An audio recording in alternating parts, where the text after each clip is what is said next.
1918. Casi 4 años de fieros combates culminaron en un asalto de los alemanes.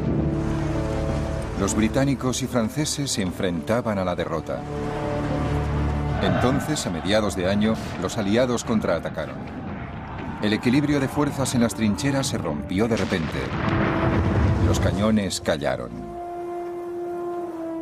Todos nos quedamos quietos, nos miramos unos a otros, porque de repente nos dimos cuenta de que no teníamos objetivos, no teníamos nada que hacer.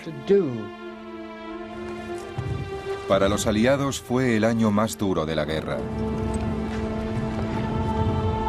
Después de la masacre, queda la esperanza de que esos millones de hombres no hayan muerto en vano. Nos volvimos locos. Abrieron las puertas y todo el mundo bajó a tierra y bailamos por las calles con los heridos y las chicas.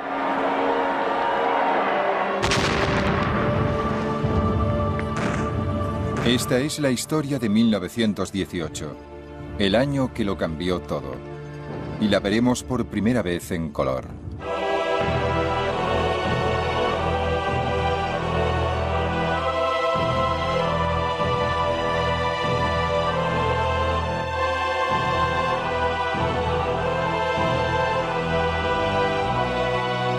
Primera Guerra Mundial en color.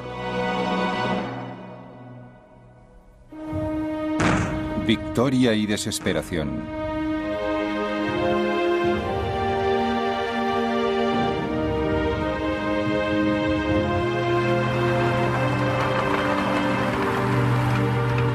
En enero de 1918, después de casi 3 años de guerra en el frente occidental, los británicos habían sufrido 2 millones de bajas, entre muertos, heridos y prisioneros. Los franceses, 3 millones. El ejército francés aún se estaba recuperando de los motines de la primavera de 1917. El ejército británico se encontraba abatido por el cansancio. Y tanta lucha era solo por unos pocos metros de barro francés y belga. El primer ministro británico David Lloyd George, creyendo que sus generales habían malgastado vidas en Passchendaele a finales de 1917, se negó a enviar más refuerzos. Tanto en el frente como en el país, la noche de fin de año de 1917 fue muy triste. ¿Cuándo terminará esta horrible pesadilla? El país está agotado. La gente ya no habla de guerra. ¿Cuándo podremos volver a llevar nuestras propias vidas? ¿Volveremos a hacerlo? Pero para Alemania, el año nuevo traía esperanzas de ganar la guerra. Los alemanes estaban por fin en posición de lanzar una gran ofensiva final. Los rusos habían pedido la paz y ya no participaban en la guerra, lo que significaba que los alemanes tenían miles de soldados disponibles para mandarlos al frente occidental para la gran ofensiva. El comandante alemán del frente occidental, el general Erich von Ludendorff, se preparaba para la batalla. El ataque por el oeste iba a ser una de las operaciones más difíciles de la historia. Estaba completamente seguro de eso y no lo disimulé. Alemania tendría que darlo también todo. El 21 de marzo de 1918, el ejército alemán atacó en un frente de más de 100 kilómetros.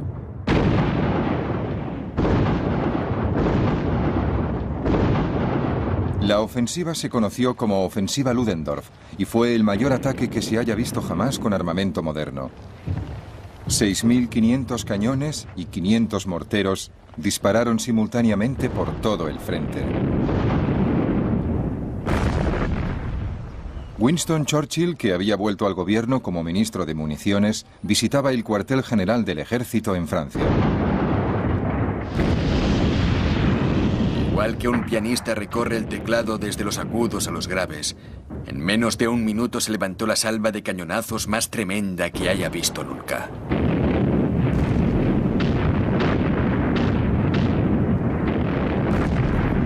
Después del bombardeo de artillería, las tropas de asalto alemanas pasaron a la acción. El gran momento había llegado. Lo que más dominaba entre la confusión que sentíamos era la rabia, el alcohol y la sed de sangre, al asaltar de una forma lenta pero irresistible las líneas enemigas. Abrieron sobre nosotros un fuego cerrado de ametralladoras. Las primeras tropas de asalto avanzaban como perros tras un rastro fresco. Eran muy audaces. El 21 de marzo se convirtió en uno de los días más dramáticos de la guerra. Los soldados alemanes quedaron sorprendidos. Aquello parecía una gran victoria. Lo que no nos atrevíamos a desear se convirtió en realidad. La artillería enemiga quedó silenciada, fuera de combate, con un tremendo golpe. Salimos de la trinchera y vimos maravillados la columna de fuego que dominaba las líneas inglesas y las nubes de un rojo de sangre que flotaba sobre ellas. Nos bombardearon con todo lo que tenían a mano. Al alba, vimos a los alemanes avanzando por el valle. Mandamos corredores al cuartel general del batallón para que pidieran instrucciones. Los 2 primeros cayeron muertos o prisioneros. El tercero volvió para decirnos que los alemanes estaban desayunando en la cocina del cuartel general.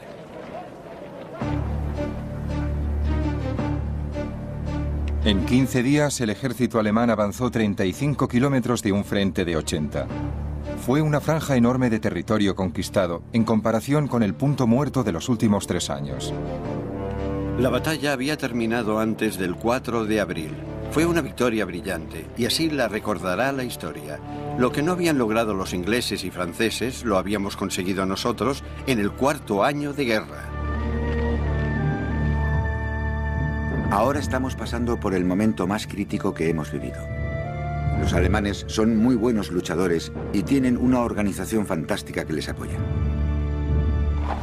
Pero los alemanes no habían conseguido infligir al enemigo una derrota decisiva, y el comandante británico Sir Douglas Haig reunió a sus soldados con un solo grito.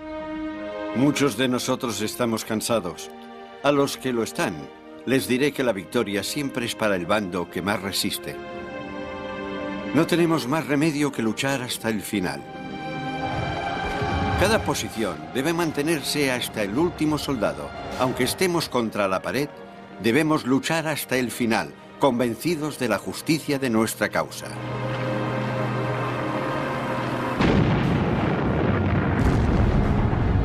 Ahora hemos visto la guerra en serio. Lo hemos pasado muy mal, pero aunque agotados, no nos damos por vencidos. Y los soldados están muy alegres. Te parte el corazón pensar en todos los chicos estupendos que han caído. No sabíamos nunca cuándo vendría el ángel negro con el billete para la barca.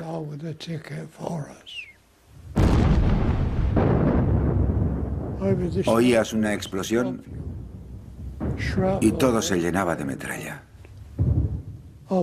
Una herida de metralla es mucho peor que una de bala.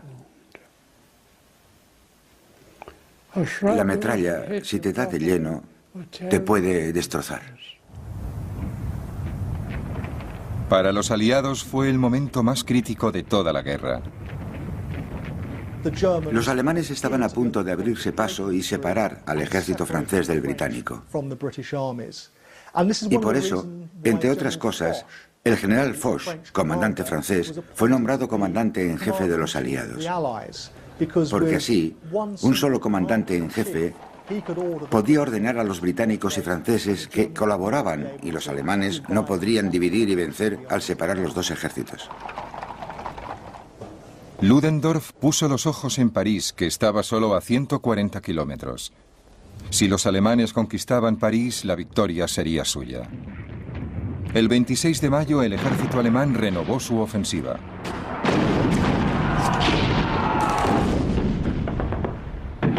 Los alemanes abrieron fuego, el más fuerte que había oído jamás. A esta clase de artillería la llamaban Trommelfeuer, que significa fuego de tambor, y era una descripción muy buena. Era como un redoble en un tambor de hojalata enorme.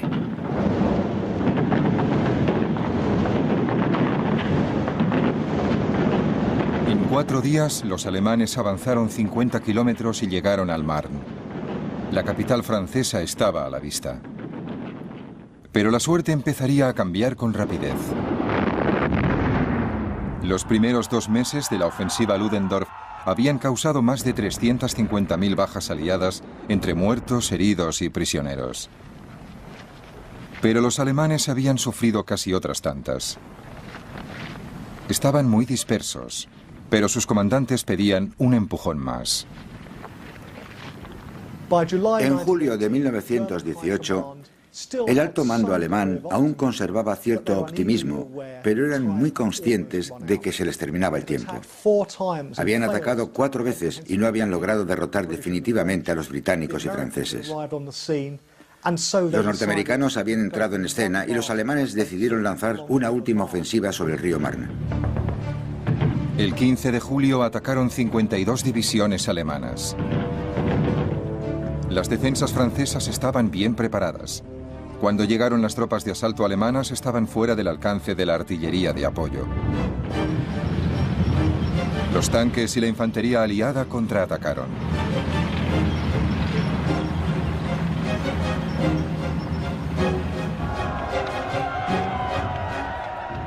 Por fin a los alemanes se les había terminado la gasolina. Sus grandes ofensivas eran un intento desesperado de terminar con la guerra cuanto antes, y en cierto modo habían estado a punto de lograrlo. Pero poco a poco, al atacar distintos puntos de la línea, habían llevado a su ejército a un punto muerto. No tenían nada más que dar. Ludendorff sabía que le había fallado la jugada. Todo lo que yo temía, los peligros de los que tantas veces advertí, se habían convertido en realidad. Nuestra maquinaria de guerra ya no era eficaz, aunque la gran mayoría de las divisiones seguían luchando heroicamente. Un nuevo millón de soldados norteamericanos había llegado al campo de batalla. Los aliados ya podían pensar en el contraataque.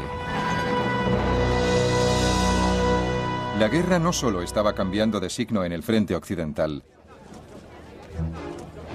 En octubre de 1917, un ataque de los alemanes y austríacos al norte de Italia había obligado a batirse en retirada a las tropas italianas. Por fin, los italianos consiguieron mantener una posición a 25 kilómetros al norte de Venecia, mientras las tropas británicas y francesas corrían a ayudarles. Pero en junio de 1918, después de 6 meses de reagrupamiento, los italianos estaban dispuestos para el contraataque. Los británicos estaban sorprendidos por el cambio en la moral de los italianos. Las noticias son espléndidas. Los italianos han reforzado completamente la línea y todo el mundo habla del principio del fin. Los austríacos están hechos polvo y habrá problemas cuando su derrota llegue a saberse.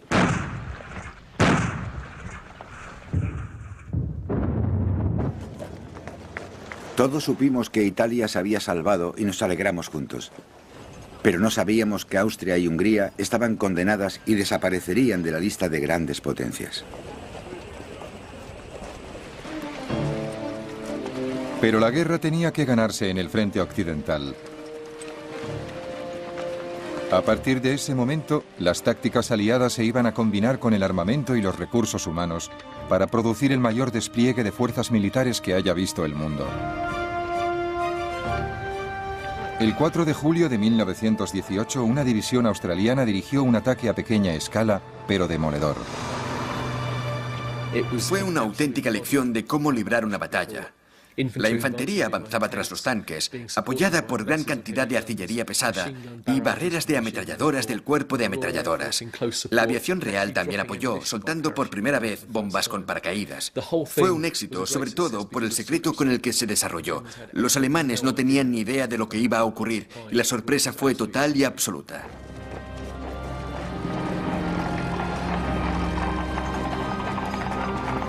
Aprendiendo del éxito australiano, los comandantes británicos y franceses planearon un ataque parecido, pero a gran escala. Los aliados concentraron una gran fuerza cerca de la ciudad de Amiens, con 530 tanques británicos y 70 franceses a la cabeza. El 8 de agosto, a las 4 de la madrugada, y aún escondida por una niebla que seguía protegiendo los preparativos de la noche anterior, nuestra artillería abrió un fuego intenso que destrozó las baterías de cañones enemigos. El enemigo, sorprendido por la violencia y la rapidez del ataque, se replegó con gran confusión, abandonando gran cantidad de provisiones. Y de repente, con un gran rugido, más de 1000 cañones iniciaron su sinfonía. Al instante, todo el conjunto empezó a avanzar. Los soldados, las unidades, los vehículos, los tanques, barriéndolo todo sin piedad, de una forma irresistible.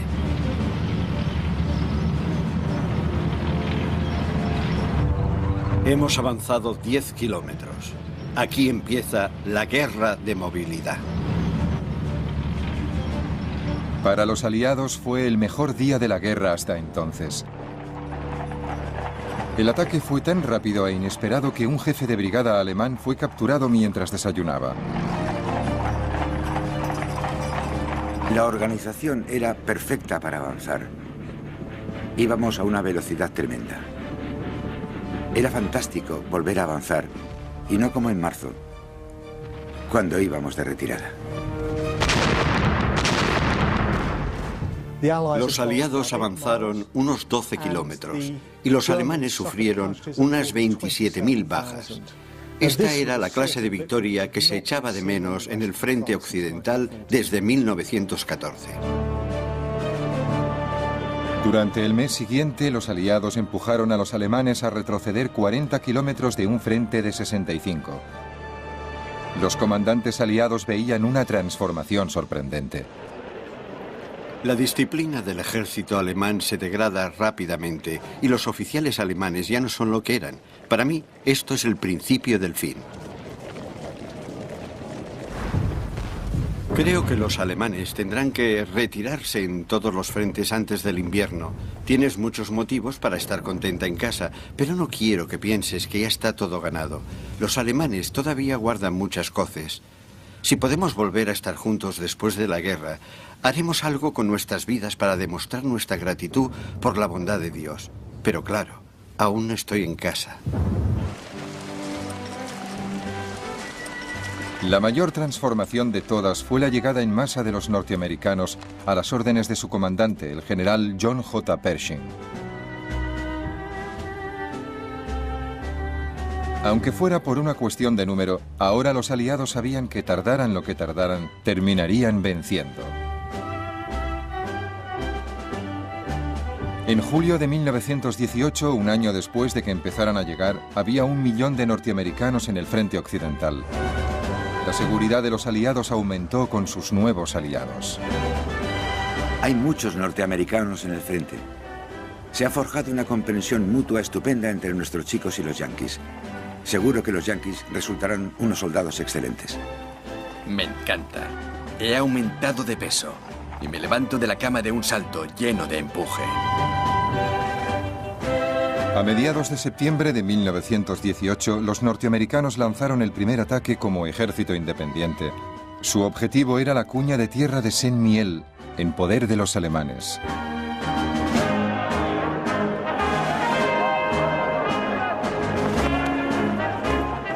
Fue una gran victoria. Pershing estaba entusiasmado. La toma de Saint-Mihiel fue más eficaz que cualquier otra operación de la guerra para reanimar a los aliados.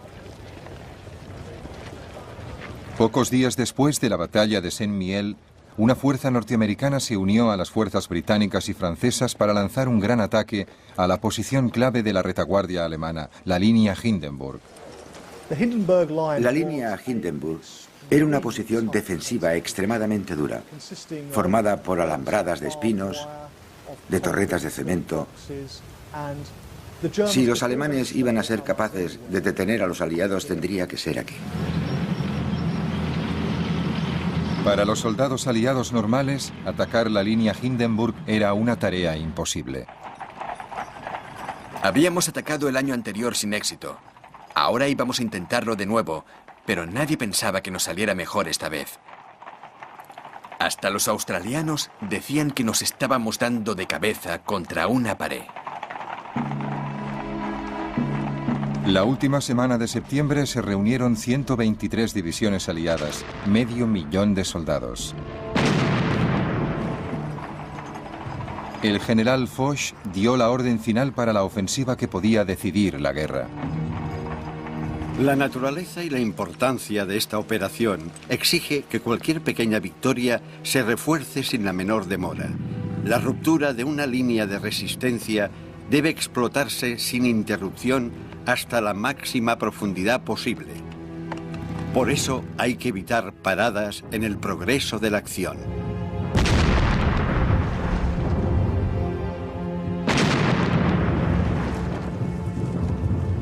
La guerra de trincheras y el estancamiento eran cosa del pasado. Gracias a las líneas de artillería cada vez más precisas que ablandaban al enemigo, los soldados aliados podían hacer realidad el deseo de Foch por una guerra de grandes movimientos. Recibimos inmediatamente la orden de atacar y nos lanzamos, aunque teníamos que arrastrar la ametralladora. Estábamos muy emocionados y había mucho ruido.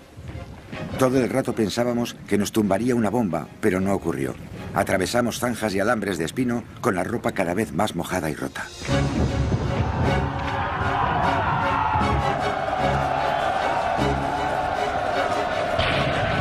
Al ataque. Avanzamos y apenas hemos recorrido 100 metros cuando el fuego de las ametralladoras barre la llanura. Las balas silban por todas partes. Logramos avanzar a pesar de todo. Tenemos que salir de esta zona. Si no, ni uno solo de nosotros volverá vivo.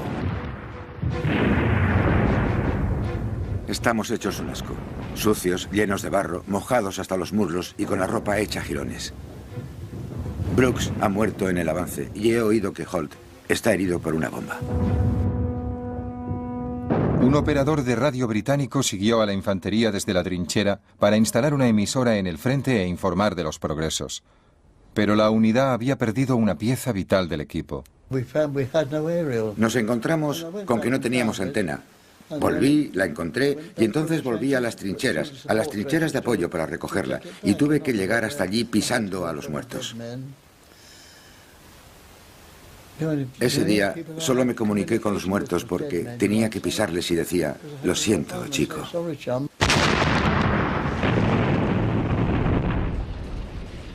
En 3 días, los aliados sufrieron miles de bajas. Pero el 29 de septiembre consiguieron romper la impenetrable línea Hindenburg. Las noticias de todos los frentes eran sencillamente estupendas. Al día siguiente teníamos que reunirnos. Sería la mayor batalla de la guerra y la mayor victoria. Los alemanes no tenían la más mínima posibilidad. Les atravesaremos igual que un cuchillo corta la mantequilla, decía el coronel. Comeremos la cena de Navidad en Berlín. Me convencieron. Había visto con mis propios ojos que la tarea resultaba imposible. Pero su entusiasmo era tan grande que me convenció. El ímpetu era general. Todos los ejércitos aliados atacaban por turnos. No se le podía dar al enemigo ni un momento de respiro. Había que acosarle continuamente hasta que la victoria estuviera en nuestras manos. La brecha en la línea Hindenburg fue un golpe psicológico tremendo para el ejército alemán. Ludendorff, su comandante más agresivo, decidió que había que buscar el armisticio con los aliados mientras sus soldados conservaran la capacidad de combatir. Pero Ludendorff quería un armisticio que preservara el orgullo y el territorio de Alemania. Ya en enero, el presidente de los Estados Unidos, Woodrow Wilson, había propuesto un plan de paz con 14 puntos que fuera honroso para todos los bandos. Los líderes y los comandantes aliados se reunieron para hablar de las condiciones de paz que podían ofrecerse a Alemania. Al mismo tiempo, Alemania apeló directamente a los Estados Unidos. Los alemanes decidieron que lo que más les convenía era intentar separar a los Estados Unidos de Francia y Gran Bretaña y procurar negociar con ellos aceptando los 14 puntos. Era un truco totalmente transparente para salir tan frescos de la situación y nadie estaba dispuesto a aceptarlo, ni siquiera los norteamericanos.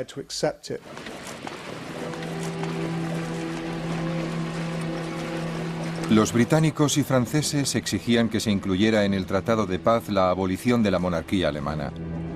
Para los tradicionalistas como Ludendorff, eso era una ofensa. El ejército alemán seguía dispuesto a luchar. Ludendorff había recuperado el valor y la esperanza del tratado de paz se rompió. Aunque estaba en sus últimos estertores, la guerra aún no había terminado.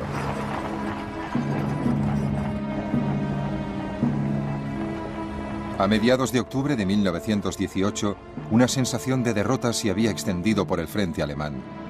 El bloqueo naval aliado había cortado casi todos los suministros de alimentos. Los barcos estaban anclados en el puerto. La gente se moría de hambre. En el frente, las raciones iban disminuyendo cada día. A pesar de la decisión del general Ludendorff de seguir luchando, otros comandantes alemanes sabían que todo había acabado.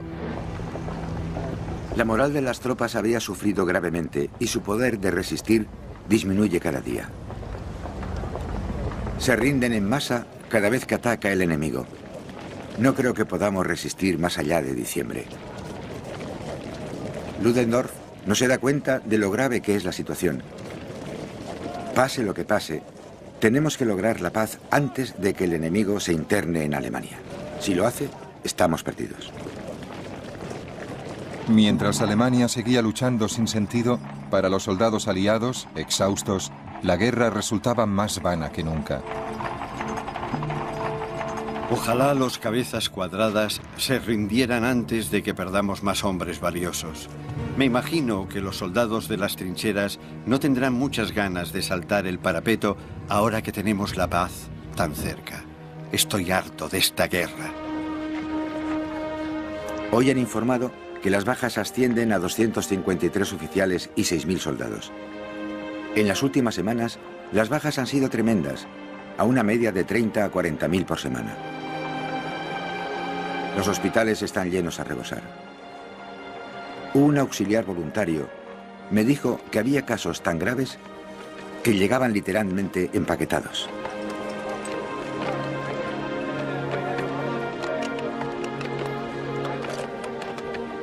Creo que podemos asegurar que no durará mucho. Los alemanes a los que nos hemos enfrentado no eran ningún peligro, solo pensaban en la paz. Los refugiados franceses y belgas volvían a los pueblos y ciudades que fueron ocupadas por el ejército alemán y arruinadas por la guerra.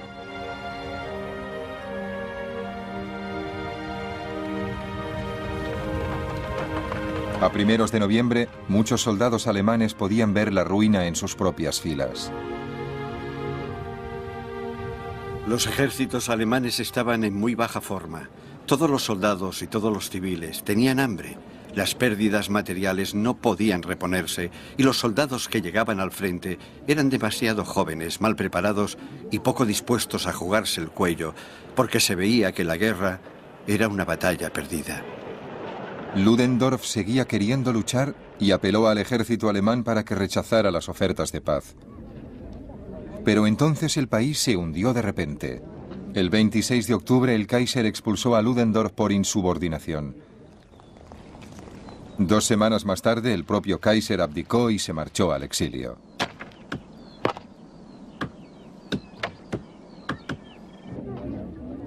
Los políticos alemanes que quedaron atrás supieron que tenían que someterse a los términos de los aliados.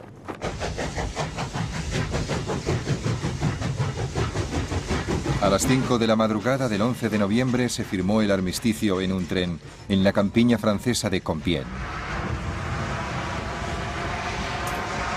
A las 11 en punto del día 11 del mes 11, los cañones del frente occidental callaron. Todo se detuvo y quedó algo que solo puedo definir como un silencio mortal. Y todos nos quedamos quietos, nos miramos unos a otros, porque de repente nos dimos cuenta de que no teníamos objetivos, no teníamos nada que hacer. Era una sensación muy extraña.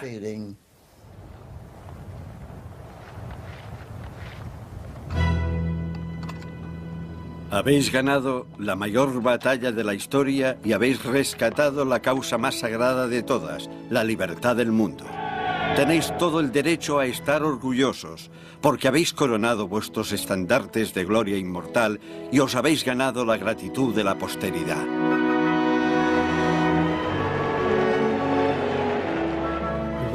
Nos volvimos locos, locos. Abrieron las compuertas y todo el mundo bajó a tierra. Y bailamos por las calles con los heridos y las chicas. Nos volvimos todos locos. Supongo que fue el día más memorable de la historia del mundo. Las calles se pusieron tan llenas que no se podía ni andar. Las multitudes vitoreaban a los soldados, las chicas iban a hombros de los soldados y los soldados a hombros de los civiles. Pronto devolveremos las mulas y volveremos a casa, donde podremos comer azúcar, dormir en camas, quitarnos los piojos, ver a nuestras familias y perseguir a las chicas. Las novias, los hijos, las hijas y sobre todo las madres abrazaban a los héroes que regresaban. Estaba contenta de tenerme con ella. Yo era su niño guapo. Estaba tan pendiente de mí, contenta de tenerme con ella. Estaba contenta de tenerme con ella. No podía pensar en nada más. Menos mal que ha vuelto a casa sano y salvo. Mientras cumplíamos con las formalidades para desembarcar, una idea extraña e irreal se me pasaba por la cabeza. Yo tenía un futuro por delante. Hacía años que no pensaba en eso. Cuando los soldados volvían y contaban lo que habían pasado, la gente no lo comprendía. No se hacía a la idea de lo que habías pasado.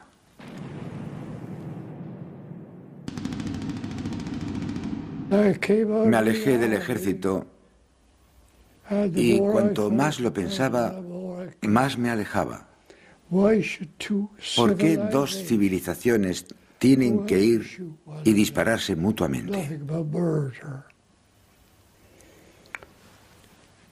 Es un asesinato. Si existe un Dios, ¿por qué no frenó al Kaiser? ¿Y por qué no frenó a Hitler? ¿Por qué sacrificó todas esas vidas?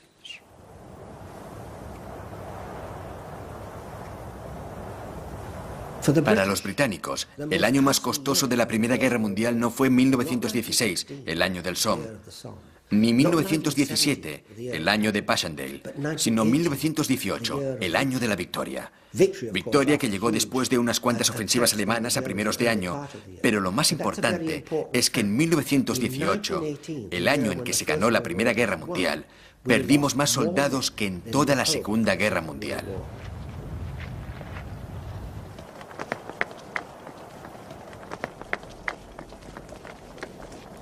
Pero por el momento todo era alivio y las ciudades francesas recibían con alegría a sus libertadores.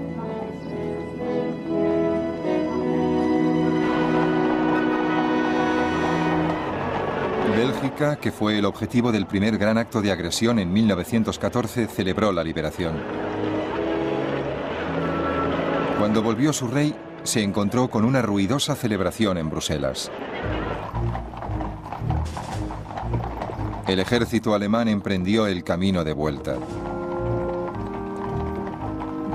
Normalmente, el regreso a casa debería haber sido deprimente, pero la gran alegría y el alivio que sentíamos de que la guerra hubiera terminado por fin dominaban totalmente nuestras emociones. No sabíamos lo que nos esperaba en la vida civil, pero seguro que sería mucho más fácil. No tenía ningún miedo del futuro.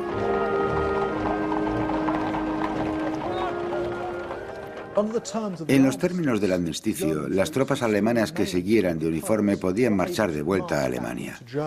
Y pienso que eso fue un gran error, un error psicológico de los aliados, porque permitía que los alemanes se engañaran pensando que no habían sido derrotados del todo, porque sus tropas volvían por su propio pie y no eran devueltas como a prisioneros.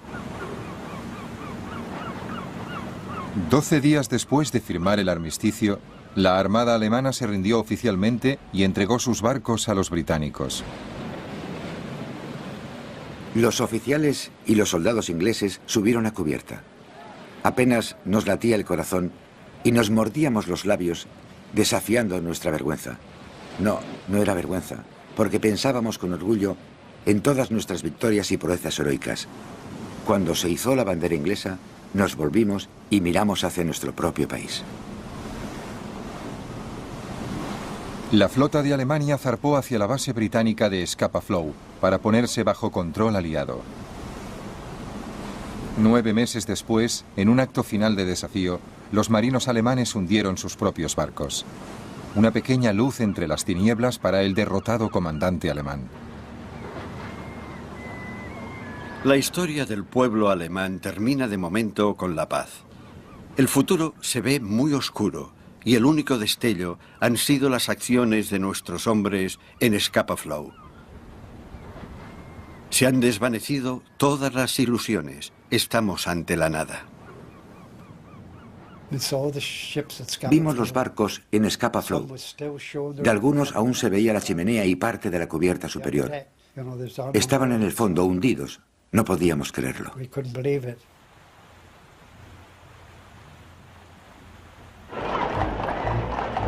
Las tropas aliadas cruzaron la frontera alemana para ocupar el Rin.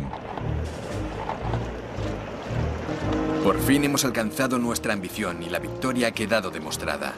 El Rin alemán, está vigilado por tropas británicas y la bandera británica ondea sobre Colonia.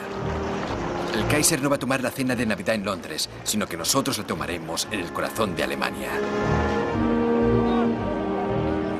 En enero de 1919, los delegados de las agotadas naciones europeas llegaron a París para una conferencia de paz. No fuimos a París para liquidar la guerra, sino para fundar un nuevo orden en Europa. Preparábamos no solo la paz, sino la paz eterna. Sentíamos como un halo de misión divina.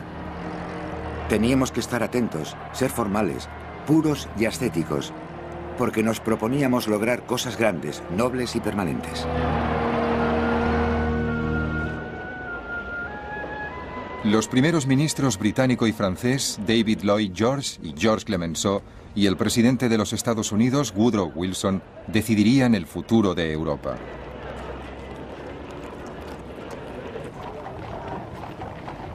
Para Lloyd George y Clemenceau, la prioridad era suprimir la capacidad de Alemania para hacer la guerra.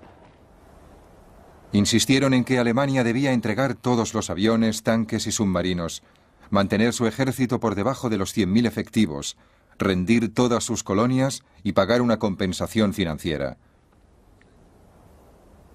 También debía ceder terreno por el este al nuevo Estado independiente de Polonia.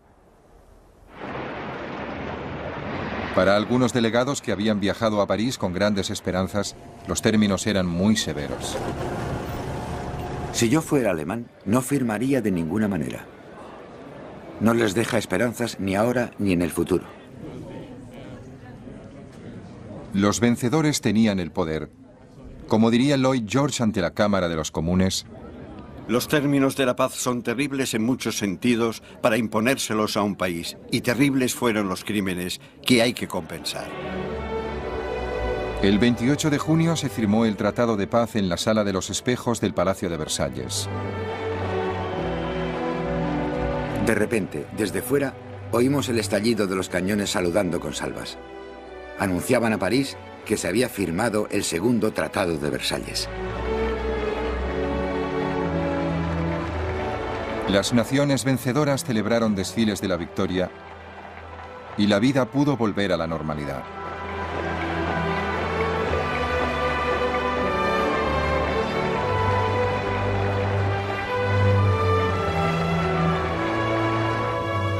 Pero el presidente Wilson tenía una ambición mayor.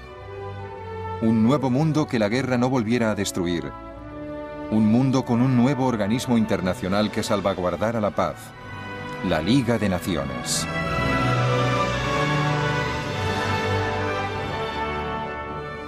La Liga se fundó el 24 de abril de 1919. La primera vez que la propuso, Wilson dijo: es una garantía definitiva de paz. Es una garantía definitiva contra la agresión. Es una garantía definitiva contra todo lo que ha estado a punto de llevar a la ruina toda la estructura de la civilización.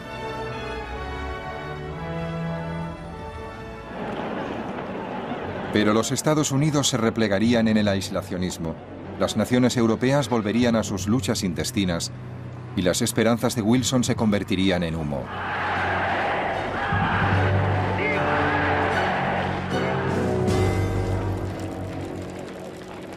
Los 4 años de guerra habían alimentado nuevas ideas revolucionarias. Se dijo que la culpa era del orden del viejo mundo y se cuestionaron los sistemas políticos tradicionales. En Londres hubo una oleada de huelgas y protestas en la industria, incluyendo huelgas de soldados que querían ser desmovilizados. En los Estados Unidos, una organización llamada Trabajadores Industriales del Mundo sembró el caos en las calles.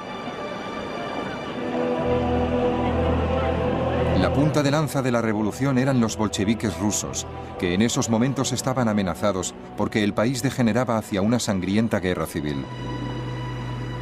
Matemos a nuestros enemigos sin piedad, a miles. Por la sangre de Lenin, que corran ríos de sangre burguesa. La revolución bolchevique había asustado a la gente por toda Europa. Los políticos no tardaron en explotar sus miedos. En Italia, Benito Mussolini prometió lo que él llamaba la tercera vía, sin comunismo ni capitalismo. Su partido se llamaba el Partido Fascista. La nueva República Alemana, consumida por la amargura de la derrota, estaba asediada por extremistas, tanto de izquierdas como de derechas. En Alemania hay una guerra civil.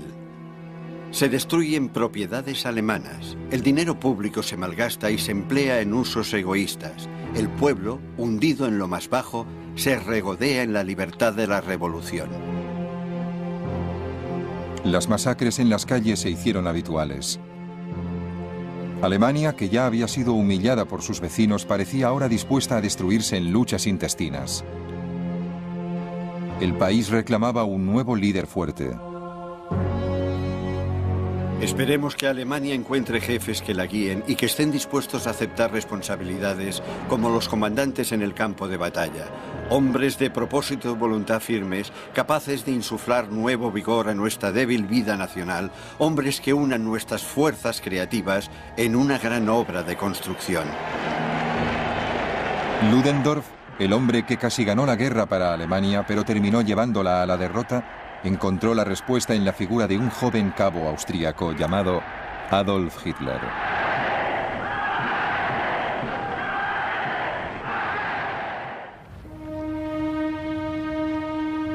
La Primera Guerra Mundial tenía que ser la guerra que acabaría con todas las guerras. En cambio, solo fue el primer acto de un cataclismo europeo que volvería a arder al cabo de solo 20 años. No envejecerán como hemos envejecido nosotros.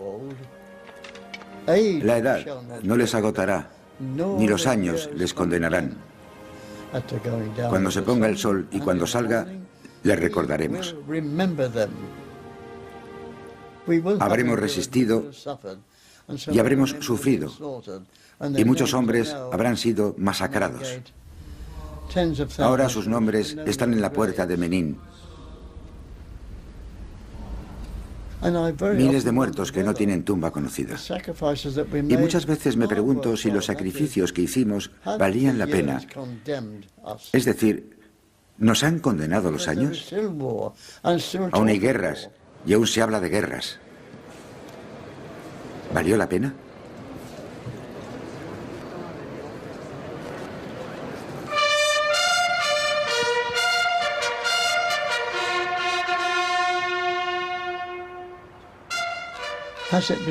Sí, creo que valió la pena.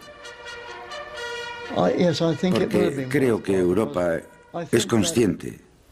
Sí, y la mayor parte del mundo se ha dado cuenta de la inutilidad de la guerra. Y yo espero que ese sea el resultado de las 2 guerras mundiales. La Primera Guerra Mundial fue trágica, desde luego, pero no fue inútil. En la Primera Guerra Mundial, los aliados consiguieron una gran victoria. Impidieron que sucediera lo peor.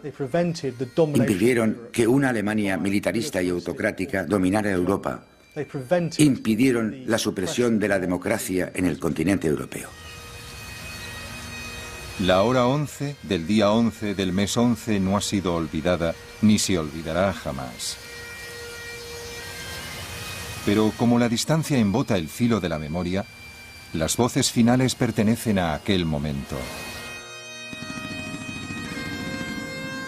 Esta guerra espantosa que hemos vivido durante 4 años es agua pasada.